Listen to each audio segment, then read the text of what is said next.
Hi everyone, Sean here. Welcome to the presentation, What I Learned from an Astronaut. Well, recently I had the wonderful privilege of participating in an event where astronaut Chris Hadfield was the featured keynote speaker. And in that particular keynote that Chris delivered, he shared his passion for being an astronaut, but also in that story talked about various lessons that he learned along the way. And they were just great lessons I think we all can make use of. Here's a man that at a very young age, I think he was around 7 or 8 years of age, had this goal planted firmly in his mind and his heart to become an astronaut. A young boy living in Canada, and against incredible odds actually achieved the goal of becoming an astronaut. It's an amazing, amazing story.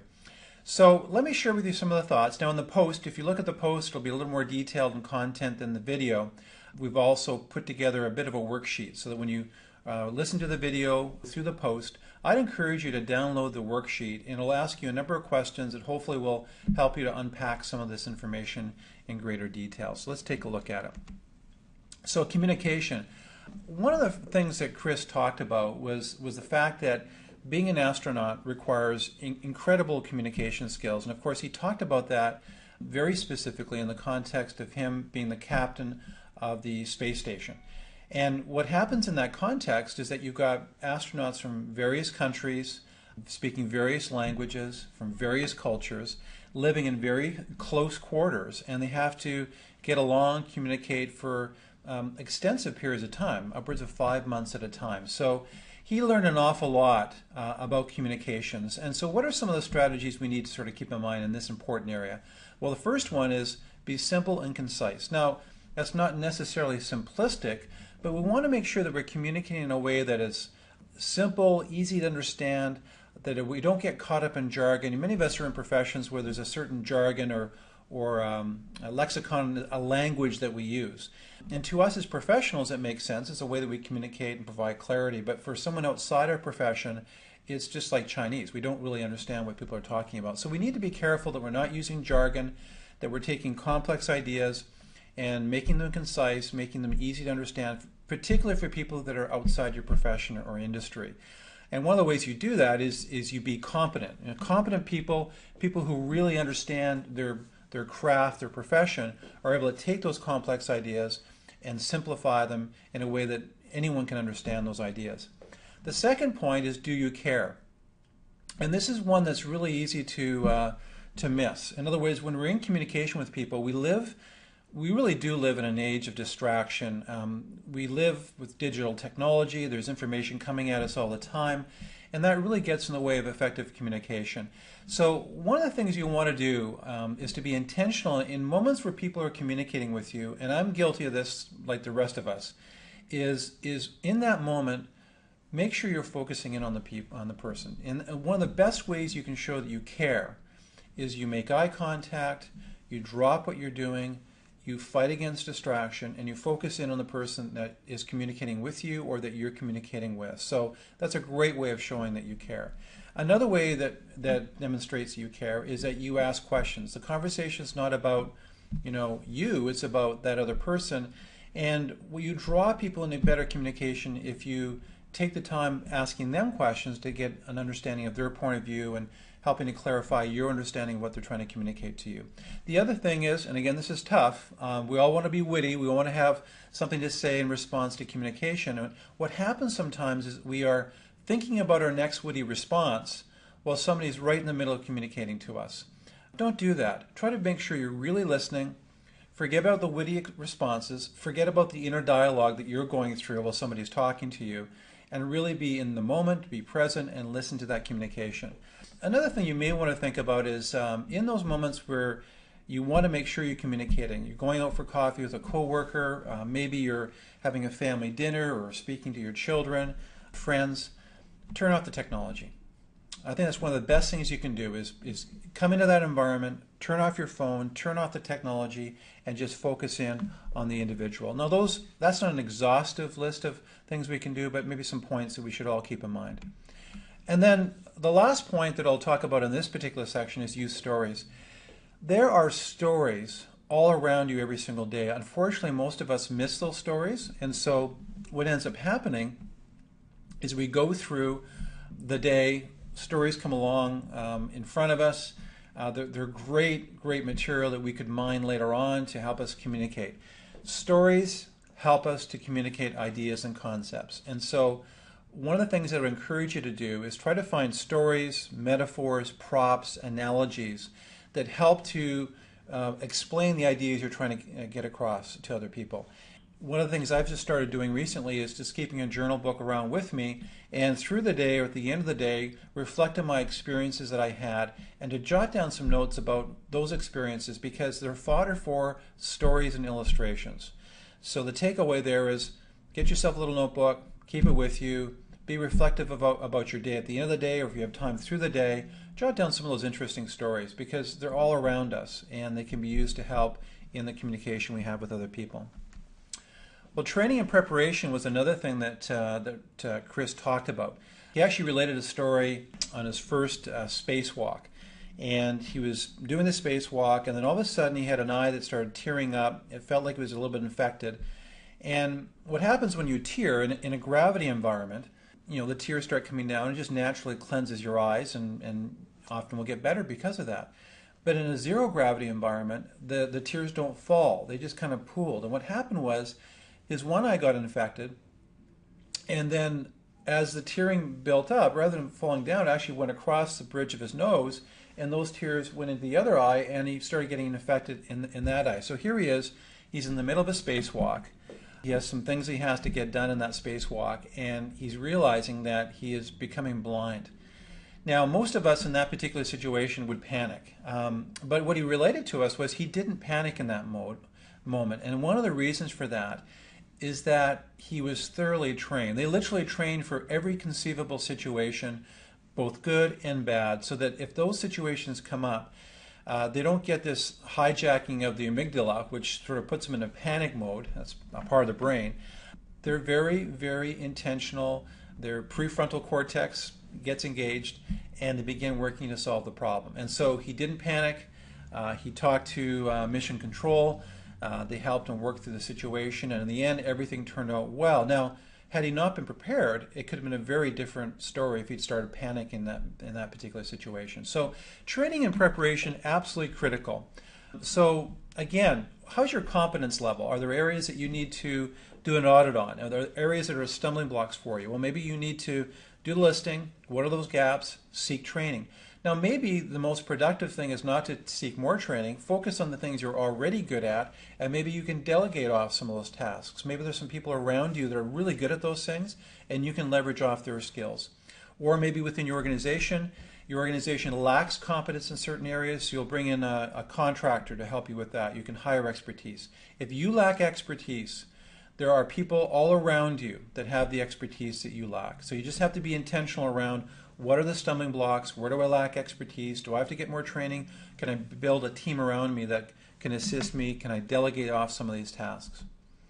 Preparation matters, and so we can identify the weaknesses, but also there may be things that you just do naturally well, but you have not been intentional around preparation. So if you do presentations, if you're in sales, there's a lot of parts to that are really process driven, and even doing it does require practice. And so you want to make sure that you're not taking your success for granted. You might be naturally gifted in certain areas, but if you can meld with that preparation, practice, you'll become much more effective.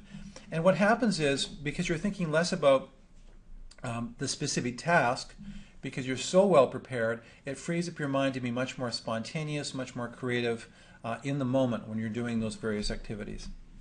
Do an inventory. So I've talked about this a little bit. Take a look at all your skills, do an inventory of your skills. What do you do well? What do you do poorly? Does it make sense for you to fill in the gaps by more training, or do you want to go through a bit of a delegation exercise? Now, what you want to do is you want to look at your activities and break it down. What are the 20% of the activities that generate 80% of my productivity or my profits? And you want to sit down and just review that. If you're spending time on things that really are not productive, they're not adding to the bottom line for you, whatever goals you're trying to achieve, you want to become a little bit ruthless with that. Again, it gets back to the amount of time that you have. It gets back to your competence in various areas. But you want to really focus in on your strengths, delegate your weaknesses. Get other people involved around you that can help you with those weaknesses, and get very clear on those 20% of activities that generate 80% of either your productivity in the work that you do or your profitability. And then finally, habits. Habits are absolutely critical to this exercise. So we always want to look at what are our goals, what do we need to accomplish, what's the process or the system we need to have in place to make sure we're tracking in the right direction, and then what are the undergirding habits we need to have in place to make sure that we're doing things that we're supposed to be doing daily and weekly and quarterly to accomplish those goals. You might have some habits personally that you really don't think about in the work context, but actually they're dragging down your productivity. So if you're not looking after your health, you have less energy at work, maybe there's days off, you're not as productive. Well, your personal habits in the area of health and diet and nutrition are critical. They have major overlaps to our work life. What about relationships? We don't necessarily think that family relationships necessarily directly impact our bottom line, but the reality is we don't live life in isolation. We don't live life in a vacuum. These other things have an impact. So maybe we have to develop better habits around relationships, better habits around our patience, better habits around managing our anger. So again, just food for thought. But again, in the worksheet, if you go through that, there's a section here where you can take a look at some of these areas. Now, sometimes you have to be selfish with your time. This is an interesting one. And, you know, Chris actually shared a story where as an astronaut, he's had to be, I think, pretty selfish with his time. You know, there's huge chunks of time where he's gone from his family for months and months. And so his family's had to really develop a life outside of the life that they have with Chris Hadfield. In fact, I think he's even encouraged them to do that because they can't count on him to always be around. So there's definitely been a huge sacrifice that his family's had to make. And there's probably moments that he feels he's made a pretty big sacrifice as well. But he has some very definite goals that he's had over the last number of years as an astronaut. And sometimes those goals were, you know, over top of some of the family relationship goals he might have had. So very tough tension. And I think a lot of us have experienced that tension where there's times when we need to get, you know, work done in our careers or professions, and we have to cheat on the time that we have with our families, as an example. And that's a very tough tension. I think the principle of oscillation works really well here. One of the things that I do is I use the principle of oscillation between the professional life and, let's say, personal life. So generally I'm trying to maintain a bit of a balance between those various spheres. But every once in a while I have to make a major push in my career and my professional life. I let my family know that that's happening. And it's just reality. I don't like it. Sometimes it's hard. There's just this kind of guilt that comes along with it. But if your head's up with the key relationships, you let your family know what's going to happen. You let them know that there's going to be some benefits once you get through this tough time. We'll spend more time as a family. But there is a reality that in our professional lives, you have to make that push. You often hear about famous politicians, famous scientists, famous business people. And I'd say that more often than not, those folks that have experienced massive success, they probably have had to push relationships and other priorities back a little bit so they could focus on their profession. And, you know, that's just reality. Now, that's not a reality that I want to live, so I practice the principle of oscillation. I know folks that it's their family relationships that are a priority for them. It's not a right or wrong, it's just the reality. And they've made a conscious decision to put their careers or professions on the back burner because that's the value that they have. And they know that there is an implication to them professionally, but they are willing to live with that. And sometimes they get criticized for that. Sometimes we're working in environments where it doesn't look like we're putting in enough time. It doesn't look like we're working hard. And people begin to sort of second guess how loyal we are or how committed we are to the exercise. Very hard, but you need to live out your values. So if your value is relationships, then maybe you'll have to sacrifice professionally, as an example. Maybe you practice the principle of oscillation so that you try to maintain balance most of the time. But every once in a while you have to sort of hyper-focus. And then some of you, maybe you have a huge, really big goal and you're just going to push those other priorities to the background and focus on that. It might be career aspirations or sports or that kind of thing. So it's important that we just recognize this is a reality, and then we have to figure out and balance out our goals and values around how we spend our time. Purpose. One of the things that Chris talked about was it was really important as he went through the astronaut program. He had these huge goals, but he wasn't going to allow his success in life and how he felt about himself to be defined around whether or not he actually achieved those goals and objectives. And I thought that was a really neat thing that he pointed out. So what he did on a regular basis is he would reflect on his day and just embrace and really relive the little things that happened through the day. It could be a great talk with your spouse, some good interaction with your kids. I managed to fit my exercise program in, had a to-do list of 10 items. I got 8 done. I felt really good about that. So every day, focusing on the little things you accomplished that you felt good about. There's lots of negative around us, but focus in on that. And don't define yourself completely by whether or not this really big goal was going to be accomplished. Secondly, he said his parents very, very early on instilled this value that he's been given gifts and opportunities and resources and abilities, and that he has a responsibility as an individual to maximize that potential that he's been given. Our world would be an amazing place if we all took that one seriously.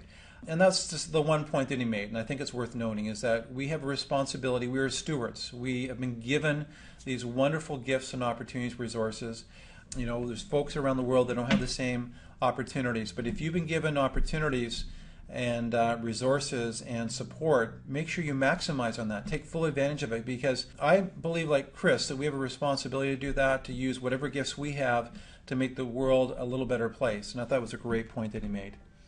And then we also want to focus in on opportunity. And so we have this opportunity to make a difference, and I really talked about that in a bit of detail. Well, that's a little bit about my experience listening to Chris Hadfield, one of Canada's famous individuals, an amazing man, very humble man, and has accomplished a lot in his life. And he shared some wisdom, which I thought was great. Hope you benefited from the presentation. If you have any questions, don't hesitate to drop us a line. You can visit us on our website, www.takechargeofchange.com. You can email us as well, and of course our direct phone number is 204-977-8026. And again, thank you so much for taking the time to view this presentation.